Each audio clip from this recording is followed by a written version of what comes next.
Hi, I'm Julie Bieland, and I'm a psychotherapist and the founder of the online sensitive empowerment community.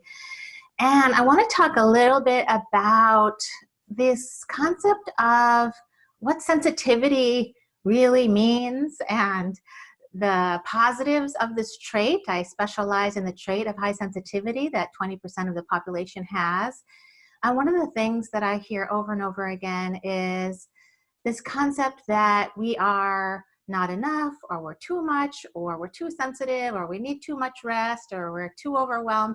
But I really want to talk about, so much of my work and hopefully you guys know about my HSP podcast and my HSP blog, and you're signed up for my newsletter because I've been teaching this for a long time, this concept of that we are created this way for a reason. This trait evolved for a reason.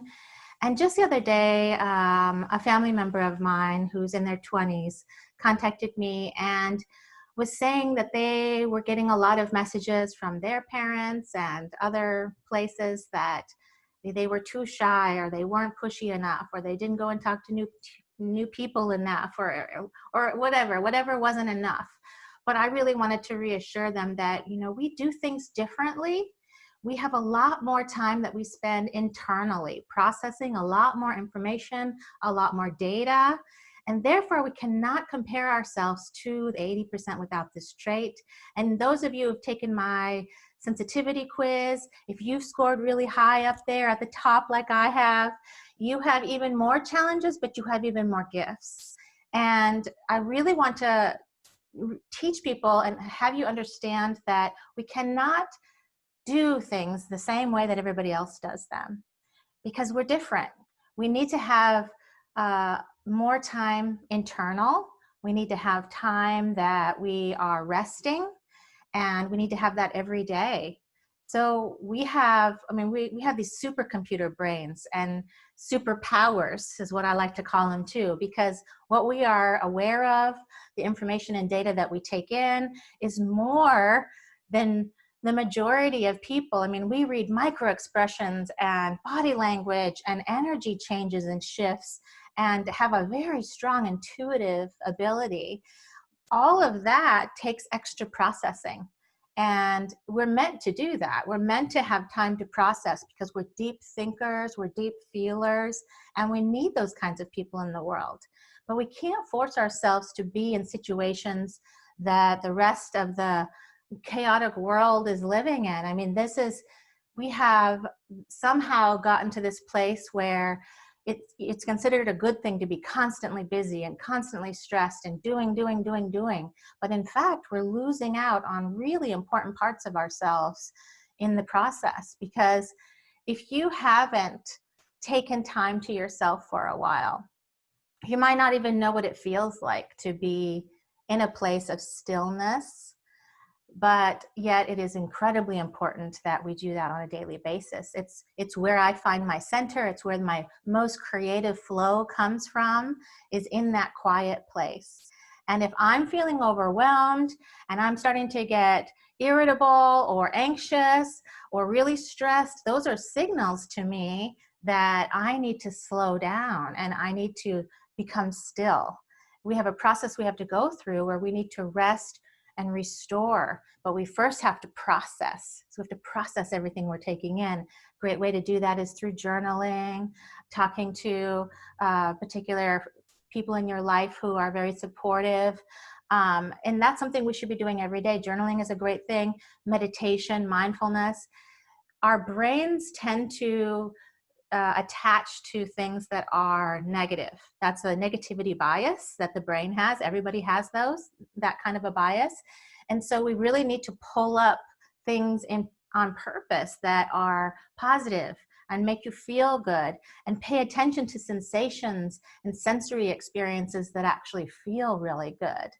So it depends on what we're focusing on, because if we're only focusing on the negative and the stress and the news and everything that's going on, then we're activating all those really stressed out centers continuously, and we're losing out on these amazing gifts that are inside of us and how much we're needed in the world. So really spend time every day slowing down, paying attention to the little things. You know, maybe a sunset, a sunrise, the beautiful sky outside, the trees, the birds, if you have pets, if you love art, music, focusing on things that bring you a lot of pleasure and feel good, even sensory things where you're focusing on, like, I love pouring water over my head slowly in the bathtub, just feels so good, hot water running over. Or, you know, the feeling of tea when you're, the smell and the steam, and so you're really concentrating. Even I got these sheets that I love, and the texture of these sheets is so soft, and allowing myself to just really focus on those really positive sensory experiences helps, because then you're filling up the good feeling tank and not only the bad feeling tank. So that's an important thing, and that's how we live in a different kind of a way, that we can actually enjoy our lives and live in a fulfilling place and space. And you're so needed. So if you are sacrificing yourself over and over again for others, but losing yourself in the process, that's not what your life is meant for.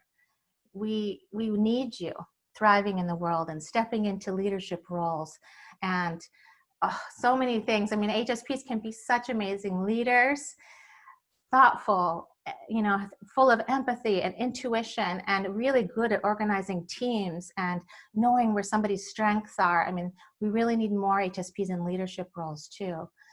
There's so much to share with you, but I want to continue sharing all these gifts with you about this trait so that you understand your value, and that if you take care of yourself and you meditate and you practice mindfulness and you spend time in nature, if you do those things, it's like medicine for HSPs. You really get to access so many more of your gifts, and we need that. So I hope you're taking really good care of yourself. If you're just learning about the trait, if you want to hear about all the stuff I've talked about on the podcast, I mean, we have shared so many amazing stories and other HSPs and self-care tips and things about the trait that you might not know. So I definitely recommend checking that out at hsppodcast.com. And then reading my blog, hspblog.com. These are full of everything HSP related. And you can take my free sensitivity quiz too at juliebielen.com or sensitiveconnection.com. I hope you're taking really good care of yourself out there.